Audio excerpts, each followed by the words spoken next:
Hello there, everyone. Welcome to Dragon Tail Tarot. My name is Ariel, and this is your February 2022 astrology forecast. I always try to bring these to you each month because this is going to give you some basics of the rundown of the planetary transits and energies that we will be experiencing during the month of February. So I hope you guys have all been doing great. It is wonderful always to see you here at the channel, and if you have not yet done so, I do invite you to reach out, hit that subscribe button, and join the Dragon family. So we're just going to jump right on into this. February, wow, what an interesting month. It's a short month because it's only going to be 28 days, so we may not experience quite as many transits, but wow, there's quite a lot going on in this month's chart. If you take a look at that, we've got quite a lot of conjunctions. We've got a lot of concentrations of energy, especially in the signs of Capricorn and Aquarius. And of course, later in the month, that will be joined by Pisces. We will have quite a big shift of energy towards the sign of Pisces. It's interesting because even though, January has passed us by, Capricorn season has completed, but we really, in a lot of ways, are definitely not done with Capricorn, and it is not done with us. So let's strap in, grab a cup of tea, and take a look at what's going on here, guys. So Tuesday the 1st day of February, we do welcome the Lunar New Year of the Water Tiger. That will be also coinciding with the new moon in Aquarius, because the Chinese Lunar New Year's are always the second new moon after the winter solstice. So that is what gives us our Chinese Lunar New Year. That is why those dates are never exactly the same from year to year. If you are a Capricorn or Aquarius sun sign and you want to know what your Chinese Lunar New Year sign is, I would absolutely look at a detailed chart that will break down the exact dates, because they change every year. And so if you're a Capricorn or Aquarius and you're not quite sure, check that out, because like I always tell people, I grew up thinking I was in the year of the snake because I'm a Capricorn, and the chart for that year, you always see the Chinese placemats, or you see something that shows the different Chinese zodiac signs. So I always thought I was born in the year of the snake. And it turns out, when I got deeper and more knowledgeable about Chinese astrology, that I was indeed the dragon, which is why this is Dragon Tail Tarot and not Snake Tail Tarot. But that's a little tip for you guys. So yes, we enter February with that water tiger coming in.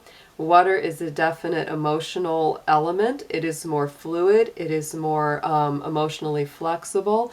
And so it does bring that energy to the sign of the tiger. And the tiger in Western astrology is akin to the sign of Aquarius. So it does bring a very Aquarian energy to the year. That is what we will be experiencing as we pass from the more stable, steady, slow kind of energy of the passing year, which was the ox being akin to Capricorn energy, very similar to that, takes it one day at a time. The tiger is certainly going to be a faster moving year, and it will be to do with a lot of intellect, a lot of things going on in the mind. So that's what's coming up on that, and that is the same day that we have our new moon in Aquarius. It's a beautiful way to start the month. It really, really is, because it really gives that feeling of, being awake, getting ready for progress with the new moon energy. That brings us that 2-week cycle of greater building, greater growth, and moving towards our goals and our achievements. So it is a very nice way to start the month. The 2 days from that, of course, the day after that is Groundhog Day and Imbolc, which is our midwinter Celtic festival. That means we are getting closer and closer to spring. And then on Thursday, February 3rd, we have Mercury finally moving into direct motion. It was a short retrograde, but it sure didn't feel like it.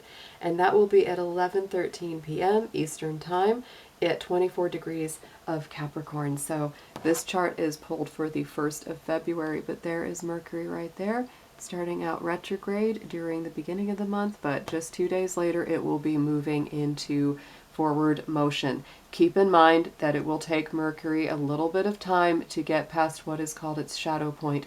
When Mercury went retrograde, it was at 10 degrees Aquarius. And so that means, it's gone retrograde all the way back to that 24 degrees of Capricorn. So once it goes direct, it's got to travel all the way back through those, degrees. And when we are completely out of Mercury's shadow, it will be February 24th. But you are safe to start making decisions, to get communications rolling again. Don't be afraid of that. But it will feel a whole lot clearer after February 24th. I often have people ask me, is Mercury still in retrograde? Because they're still feeling some of that leftover energy. And indeed, we do feel it after it is over. On Monday the 14th, our Valentine's Day, Mercury does shift again. It goes into the sign of Aquarius. So it leaves the Capricorn energy and it goes into the Aquarian energy. So it will be teaming up with the Sun and Mercury. The fact that the Sun is in conjunction to Saturn right now really does tell me that this is a month that starts out rather serious, right? We have quite a lot of Capricorn going on this month. We have Venus and Mars traveling together in the sign of Capricorn throughout our month of February. There we go. So interestingly enough, this may not be the most romantic Valentine's Day ever because people will be so focused on the long term, on serious relationships, and of course, working through any issues, difficulties, and challenges in those relationships, that it may be a lot easier to focus on what needs to be worked on, what needs to be fixed, than celebrating the good things that are already there, because Capricorn is notorious for wanting to work through anything difficult. So keep that in mind. Venus will be in Capricorn until March 7th. Mars will be stationed in Capricorn for the entire month. On the whole, this is a very positive thing, and I really do like it when Venus and Mars are conjunct because it brings a great sort of charisma to everything that we do and touch, especially when it comes to work. If it's work that you really love, it gives you so much more energy because Mars is our energy. It's our forward drive. It's our focus. It's our firepower. And so when it's in Capricorn, it actually works together really well. You might not think so because Mars and Aries, the sign that it rules, are very, very impatient. They like things to happen very quickly. They don't like to wait. Whereas Capricorn is very patient and doesn't mind waiting for things to unfold at their right timing. So, however, when you put Mars together with Capricorn, it's very complementary, surprisingly, because what it does is it gives stamina, it gives a sort of stick-to-it kind of feeling about anything we're doing, because Mars is, again, that firepower, its energy, its drive. Capricorn has great stamina and patience to see something through to its end. So I would say, after the Mercury retrograde ends on February 3rd, anything that you decide to pick up and champion and start working at, you're very likely to complete it because Capricorn sticks with something that it starts to the very end, and it has a great sense of pride in getting its job done, even if it's not always glamorous, exciting, or even that fulfilling in the short term. They keep their eyes on the top of that mountain, right? They know they're going to get there. The other thing that I will point out too, of course, with Mercury's energy, oh my goodness, most of this front of this month, the first half of February, as Mercury really dances across Pluto, get ready for some deep and intense conversations. This will absolutely bring so much that's lain hidden within our soul, within our psyche, up to the surface to be discussed. It may not be something that people always want to talk about, but we will be needing to have important discussions. They can be very healing. They can be super cathartic, but they can also dig pretty deep and hit kind of close to the bone as well, because those are deep subjects. It may be some deep things about our work. Again, they're both in Capricorn, so we know how that feels. You know, we may be asking those really deep questions of, do I like my job? Am I happy where I am? Have I suffered any kind of real abuse or difficulty in my job that has had long-lasting effects on my mental health and well-being?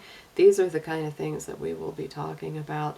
And of course, anything that isn't working, anything that needs to be adjusted, challenges that need to be addressed, all of those things will come up with that kind of pattern. I will also say that we will be getting into the full moon of Wednesday 16th. That will be our full moon in Leo. Sorry about my camera, is getting a little foggy. Fuzzy, foggy. Foggy. I said fuzzy and foggy and it came together as fuggy. Sorry about that, guys. Sometimes my camera goes in and out of focus. But Wednesday the 16th will be full moon in Leo. That will definitely be a very dramatic, emotional, and colorful moon. I would say one of the best things that you could do with that energy is channel your feelings, your emotions, your thoughts into something creative. Because otherwise it could just come out as a drama, right? You know, just the dramatics, the theater. So I would definitely put my energy into the love of children, of pets, or the arts, music, movies, whatever it is that really stirs your soul there, because Leo is all about those things as well, and those are some very beautiful things indeed. On Friday the 18th, the sun will be moving out of the sign of Aquarius and into Pisces. And so Jupiter and Neptune are already stationed in Pisces, guys. So this will mean that the sun will shift away from being in a traveling with Saturn, and it will move to traveling along with Jupiter and Neptune. It will feel very different. We start our first half of the month very serious, extremely serious, because we've got such a bunch of Capricorn planets. We've got the sun traveling along with Saturn, bringing that very, very serious, you could be using that word, but it's a serious, responsible, practical energy into things. And once it moves over to being with Jupiter and Neptune, it is more expansive, more optimistic, more upbeat, more adventurous, more spiritual, more intuitive, and very creative. I would say that this little Pisces season should be very beautiful, expansive, and creative, especially, again, for anyone who has artistic leanings or spiritual work that you do. This is going to be excellent. The other thing that I am going to say I really like about this month, there are a lot of things to like about it. We do have Uranus, the ruler of Aquarius, stationed at 10 degrees of Taurus. And because of all this Capricorn energy, it's bringing a lot of harmony into those areas. We have a trine from Uranus up to Mars and Venus. That does bring a lot of futuristic thoughts to our relationships and to our work. We're really looking at the future while also staying very rooted in the present and the groundedness of that earth element. It's a very, very nice combination. I also like the trines that are happening, from this Pisces energy down to Uranus and Taurus. This is very supportive for our hopes and dreams and expansion. It doesn't mean that it's not, without challenge, because that Taurus energy does challenge the Aquarius sun. It does challenge Saturn in Aquarius, but we did just go through our last direct square of Uranus to Saturn. And I'll say something that really pops out a bit at me. This gets into the energy of the old and the new. Because Saturn and Aquarius, Saturn represents traditions, the tried, the tested, things that have lasted the test of time, solid foundations, all of that kind of thing. And, Uranus is a bit chaotic, right? It rules Aquarius. It's a bit spontaneous, and it's definitely the eccentric of the zodiac. It marches to the beat of its own drum. It does its own thing. And so, the last couple of years, we have had these challenging square energies. Those are those 90-degree angles from Uranus to Saturn. And so it's sort of like you can feel this push-pull, balancing the old way of doing things versus the future that's coming, the new way of doing things. And so I feel like what's going to emerge out of this as we shift from Capricorn, then to Aquarius, then to Pisces, is we stop thinking of this dichotomy as a negative thing. We start looking at it as in a way that we say, no, they kind of do work together. And in many ways, Capricorn and Aquarius energies do work together because traditionally they were both ruled by Saturn. That's the really interesting part. Uranus is the new kid on the block, comparatively, when it comes to those two guys. So ultimately they do work together. But what I really see coming out of this, slowly but surely, is learn from the past to make the future better, right? This is what's very beautiful about that combination, that instead of them hitting heads, instead of them always being, tussling with each other, it's going to slowly but surely emerge into a energy that we see the value of both. The value of traditions, the value of structure and having our feet firmly on the ground, having that sense of stability, while also not being too rigid and allowing those Aquarian, futuristic, idealistic goals, those humanitarian mass collective, consciousness powers coming into our life. I hope that makes sense. I can sometimes think it better than I can say it. And I think that the thing that will really make a big difference too is when Saturn moves into the sign of Pisces and it begins to sextile Uranus rather than square it. But we are going to see a little bit of that coming into our month of February the 1st. I think this is going to be absolutely beautiful. It's a really powerful little month. There's a lot of great transitions. It feels like a very serious thing where we've got some real work to do, some real deep digging, to get into both emotionally and practically. But I feel like it's preparing us for something even greater as we move into the second half of the month and into March Pisces season. It's very exciting, guys. So I hope you enjoyed this little tour of the planets, and I will be looking forward to seeing you very soon. Take care and happy February.